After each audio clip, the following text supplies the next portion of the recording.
Shalom pemirsa yang diberkati Tuhan, kita bertemu kembali dalam seri pelajaran Sekolah Sabat. Kita akan mengawalinya dengan berdoa. Mari kita sama-sama berdoa. Tuhan Yesus, terima kasih waktu yang indah kami boleh mempelajari firman-Mu.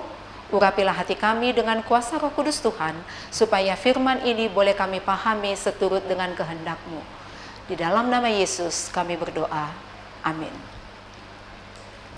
Pelajaran Sekolah Sabat di Minggu 19 Maret 2023, judulnya adalah Upah untuk Kesetiaan. Bacalah Ibrani 11 ayat 6.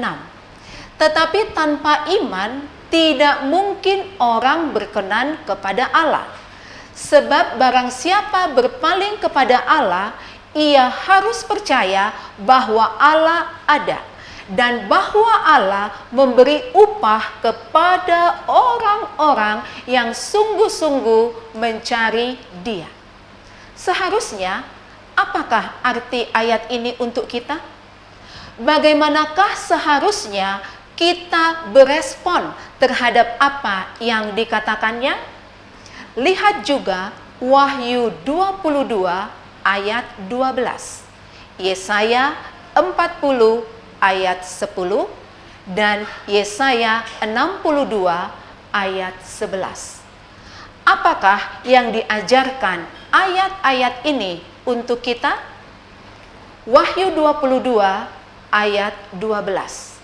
Sesungguhnya aku datang segera dan aku membawa upahku untuk membalaskan kepada setiap orang menurut perbuatannya.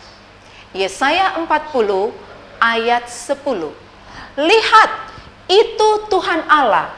Ia datang dengan kekuatan dan dengan tangannya Ia berkuasa. Lihat, mereka yang menjadi upah jeripayahnya ada bersama-sama Dia, dan mereka yang diperolehnya berjalan di hadapannya. Yesaya 62 ayat 11. Sebab inilah yang telah diperdengarkan Tuhan sampai ke ujung bumi. Katakanlah kepada Putri Sion, sesungguhnya keselamatanmu datang. Sesungguhnya mereka yang menjadi upah jeripayahnya ada bersama-sama Dia, dan mereka yang diperolehnya berjalan di hadapannya. Upah dari Tuhan kepada anak-anaknya yang setia itu unik. Dan sama seperti banyak perkara-perkara rohani lainnya, mungkin di luar pengertian kita yang terbatas. Bahasa manusia tidak cukup untuk menjelaskan upah orang benar. Hal itu akan diketahui oleh mereka yang memandangnya.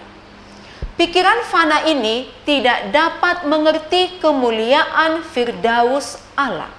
Ditulis oleh Ellen G. White dalam buku Alfa dan Omega jilid 8 halaman 712. Yesus menyimpulkan ucapan bahagia yang membuka khotbah di atas bukit dengan kata-kata ini. Berbahagialah kamu jika karena aku kamu dicela dan dianiaya, dan kepadamu difitnahkan segala yang jahat. Bersukacitalah dan bergembiralah, karena upahmu besar di surga. Sebab demikian juga telah dianiaya nabi-nabi yang sebelum kamu, terdapat di dalam Matius 5 ayat 11 dan 12. Setelah mendaftarkan orang-orang beriman dalam Ibrani 11, penulis memulai pasal selanjutnya dengan menjelaskan mengapa Yesus rela untuk mati di atas kayu salib. Karena kita mempunyai banyak saksi bagaikan awan yang mengelilingi kita. Marilah kita menanggalkan semua beban dan dosa yang begitu merintangi kita, dan berlomba dengan tekun dalam perlombaan yang diwajibkan bagi kita.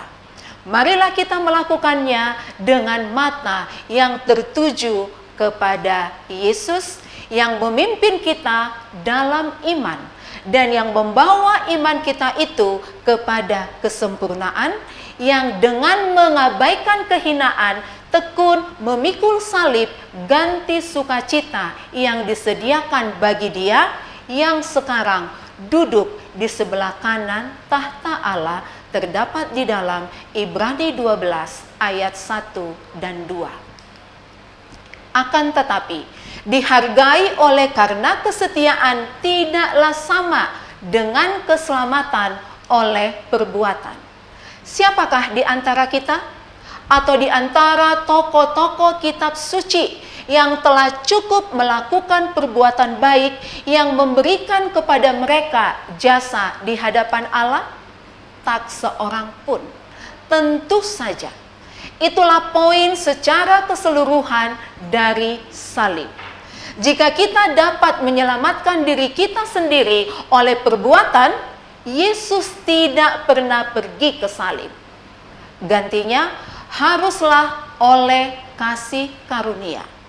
Tetapi jika hal itu terjadi karena kasih karunia, maka bukan lagi karena perbuatan.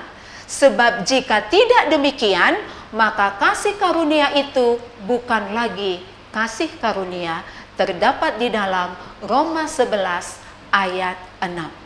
Sebaliknya, upah adalah kerja keras dari apa yang telah Allah lakukan bagi kita dan di dalam kita.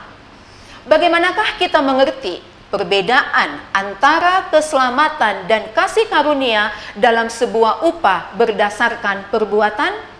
Bawalah jawabanmu ke kelas pada hari Sabat. Tuhan memberkati. Mari kita berdoa. Terima kasih Tuhan Yesus yang baik, Engkau memberikan kepada kami kesempatan untuk mempelajari firman-Mu. Urapilah firman ini di dalam hati kami masing-masing, supaya kami mampu memahaminya seturut dengan kehendak-Mu. Terima kasih untuk berkat-Mu, di dalam nama Yesus kami sudah berdoa. Amin.